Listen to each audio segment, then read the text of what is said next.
Ayong buntag mga idol. Mga idol na human ra gyud atong street duty. Gikan ta og duty ta og 26 sa gabi tapos ni duty ta og buntag na pod. Kay ang atong kauban sa trabaho mga idol, ang atong reliever wala man ni trabaho kay giubo. Ilantan daw siya. So karon napugos yung tag duty mga idol. Bisag lami na gyud kay katulog, laylay natong mga mata ba, mura nagmubundak. So kamo mga idol, kung duty gani mo street ayon nyo pugsa og dili nyo kaya. Kay sa ato ra gyud ang balik. Kay ako mga idol, di gyud unta nako makaya pero wa mo gyud lain mo duty.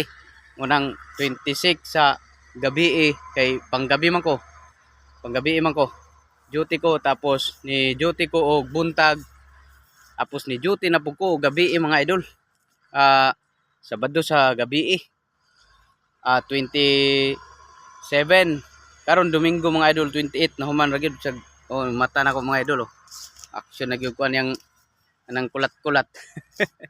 Nangayo dyan yung pugsa mga idol og dili gyud kaya kay ang balik gyud mga idol sa ato ra yung lawas. Karon Domingo mga idol no. Nahuman naman tag duty, paway ta kadyo tulog ta kay pagkadapit mga hapon or alas 3 ana. Mga laban naman puta kay mo duty na butag Lunes sa buntag kay pangbuntag na buta bisag pambuntag ta sa naging semana. Then nag-usob mig schedule mga idol. Nag rotation mi sa among kauban, mga kapalitan namo. Kay katong isa na ko kauban, dili mo siya kanahan siyang kauban. Munang nihangyo siya nako nga ako na pud ang iyang kauban. Rotation mi. Kay siya daw pasagdaan man siya. Siyang isa ka kauban.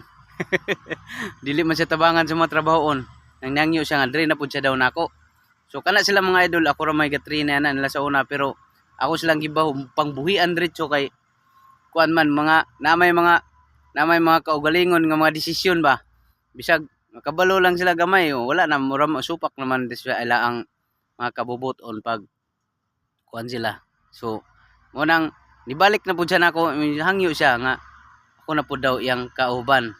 So ang isa pod pura gyapon na to pero tong nauna nako nga mga katrabaho sa unan dito sila. Dito na pud siya. O dito siya kay ganahan man daw siya. Karon hindi balik na ko ang isa. Sige, ako siya na pod. Ako na pod ang modala na pod niya. Unang street duty. So magsinabtanay ra man street duty kung kinsay mo absent pugos juga kay upat ra man may mga idol. Duha sa gabi ang duty, duha sa adlaw.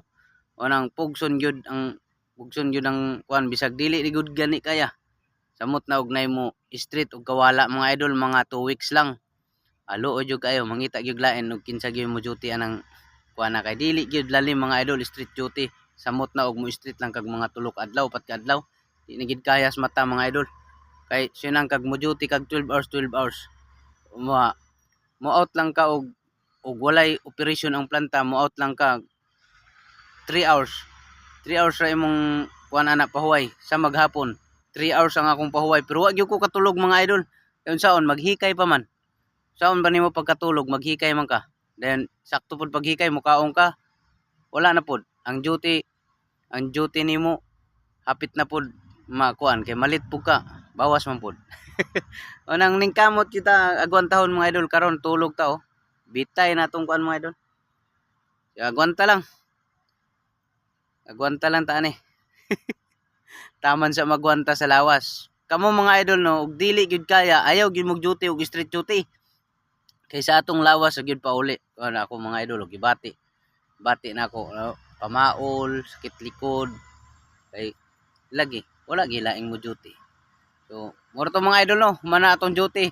Basin unya mga idol makaduaw tag simbahan, dili na to kuan yun, pugson, matulog pud ko mga idol. Manang pero ay hata matulog, ampo tadaan kay Domingo man ron mga idol. Nanglan man gyud na kay permis man gyud na, ampo gyud ta. Ay hata matulog. So God bless mga idol, happy blessed Sundays tanan. Atas garden no. Muha unta og talbos ani pero napaman ko'y napadala gahapon nga